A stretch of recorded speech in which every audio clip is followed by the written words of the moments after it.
బ్రహ్మ అతనిని సృష్టించిన ఆ అమ్మకి తెలియని చిత్తాలు ఎన్నో. ఈ వాసు ఎప్పుడు వస్తావురా? ఈ ప్రాణం నీకోసమే ఎదురు చూస్తుందిరా. త్వరగా రారా, త్వరగా రా.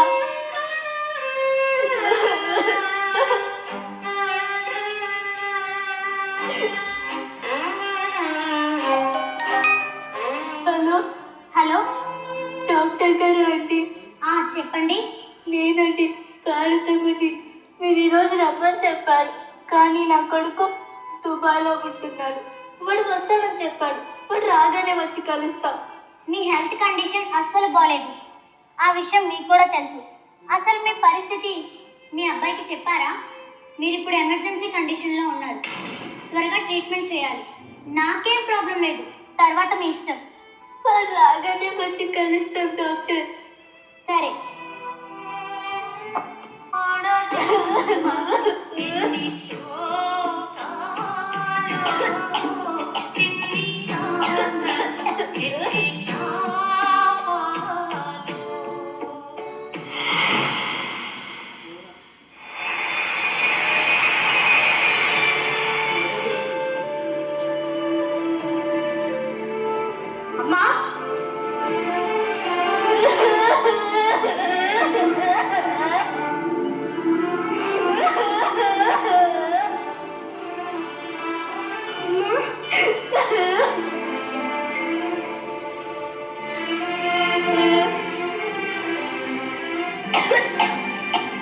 అమ్మా, ఏంటమ్మా ఇలా అయిపోయావు? ఏమైందమ్మా? నాకేదో భయంగా ఉంది, చెప్పమ్మా. ఆరోగ్యం అసలు బాగుండడం లేదు. డాక్టర్కి చూపించావా? సుధా, సుధా ఇంట్లో సరుకుల కోసం బయటకి వెళ్ళట్టుంది. ఏంటమ్మా నీకు ఇలా ఉందని నాకు ముందే ఎందుకు చెప్పలేదు? దేశం కాని దేశంలో ఎన్ని ఇబ్బందులు పడుతున్నావు. నా గురించి చెప్పి నిన్ను కంగారు పెట్టడం ఎందుకని. సర్లే అమ్మ, హాస్పిటల్కి వెళ్దాము.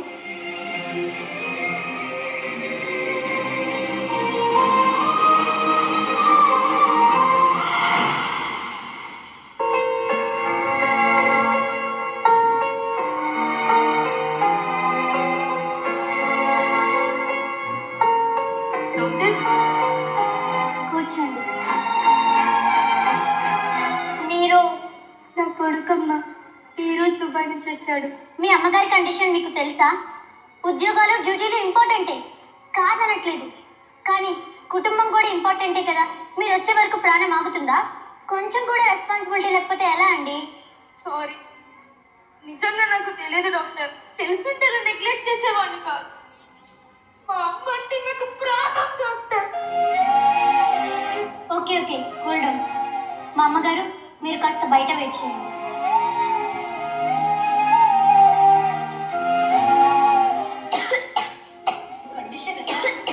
ఆమెకు అర్జెంటుగా ఆపరేషన్ చేయాలి. మినిమం 10 లక్షల దాకా ఖర్చు అవుతుంది. ఆమెను ఎంత త్వరగా అడ్మిట్ చేస్తే అంత మంచిది. ఓకే డాక్టర్, మనీ అరేంజ్ చేసుకుని వచ్చేస్తాను. ఆమెకు ఆల్రెడీ మందులు ఇచ్చాను, అవి కంటిన్యూ చేయండి.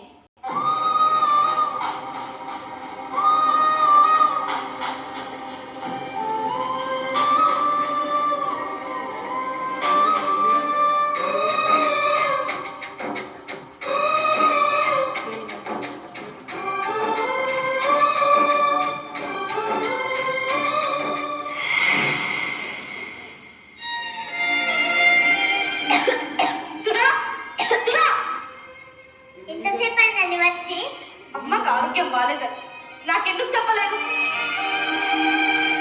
నిన్నే అడిగేది. నెల నెల డబ్బులు పంపిస్తున్నాగా, ఏం చేస్తున్నావు?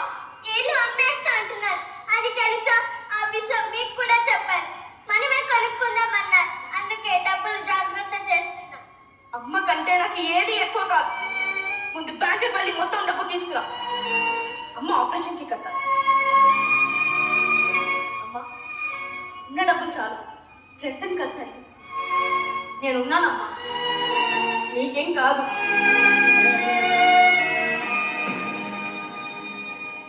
బాధపడకమ్మా. నాకు ఇలా ఆరోగ్యం బాగాలేదని తెలిసేసరికి వాడు అలా కంగారు పడుతున్నాను అంతే.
పగేమో ప్రాణమయ్యేనా ప్రేమ లేదు. నా కూడలన్న దాంట్లో తప్పేముంది? ఇప్పుడు నేను బ్రతికి మాత్రం ఎవరిని ధరించాలి? నా బిడ్డల భవిష్యత్తు నాకు ముఖ్యం. వాళ్ళ జీవితానికి ఆనందానికి నేను అడ్డం కాకూడదు. ఎవరి తలరాత ఎవరు రాస్తారు? దైవమున్నాడు, నడుపుతున్నాడు నడుపుతున్నాడు. ఎవరి తలరాత ఎవరు రాస్తారు? దైవమున్నాడు, నడుపుతున్నాడు నడుపుతున్నాడు.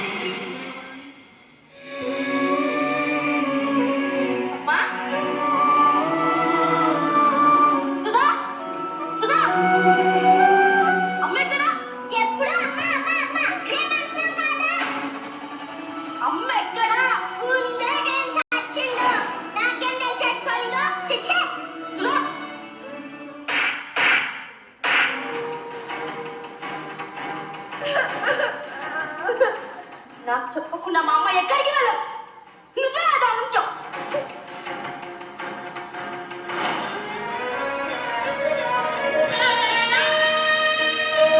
చిన్నప్పుడు నాన్న వదిలేసి వెళ్ళిపోతే నా కోసం ఊడికం చేసింది. నా కడుపు నింపడానికి రాలెత్తిన కూలి అయింది. నీలాగే ఆనాడు నా సుఖం నాకు ముఖ్యం అని ఆలోచించి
అయ్యా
నువ్వు ఏడిస్తే నాకు సంతోషమా చెప్పు. అలా ఎలా అనుకున్నావే? ఏ తల్లిదండ్రులైనా తన బిడ్డల జీవితాలు బాగుపడాలని కోరుకుంటాం, అంతేగాని రోగాలు రావాలని, వచ్చిన రోగాలకు బిడ్డల జీవితాలు బలిపెట్టాలని అనుకో. మీరు పోతే మా జీవితం బాగుపడుతుంది అనుకున్నాను, కానీ ఇలా సంతోషంగా ఉన్న జీవితాన్ని నాశనం చేసుకుంటున్నానని తెలుసుకోలేకపోయాను. తప్పు చేశాను, నన్ను క్షమించండి అత్తయ్య గారు. పద ఇంటికి వెళ్దాం. అమ్మను మించి ధైర్యం ఉన్నదా? అమ్మను మించి అర్థం ఉన్నదా? కళ్ళ ముందు బిడ్డకు చందమామను చూపిస్తూ గోరుముద్దలు తినిపించి జోలపాడి నిద్రపుచ్చే తల్లిని చూసిన వాడు ఎవడైనా కన్న తల్లిదండ్రులను నడివీధుల పాలు చేయలేడు. ఎందుకంటే ఆ తల్లిలాగే తన తల్లి కూడా తనని అలాగే పెంచింది అనే ఇంగిత జ్ఞానం గుర్తుంటుంది. కాబట్టి మనం బ్రతికుండగానే మన తల్లిదండ్రులు వీధుల పాలైతే మనం చచ్చిన వాళ్ళతో సమానమే. ఆలోచించండి. పరువది నీ కదే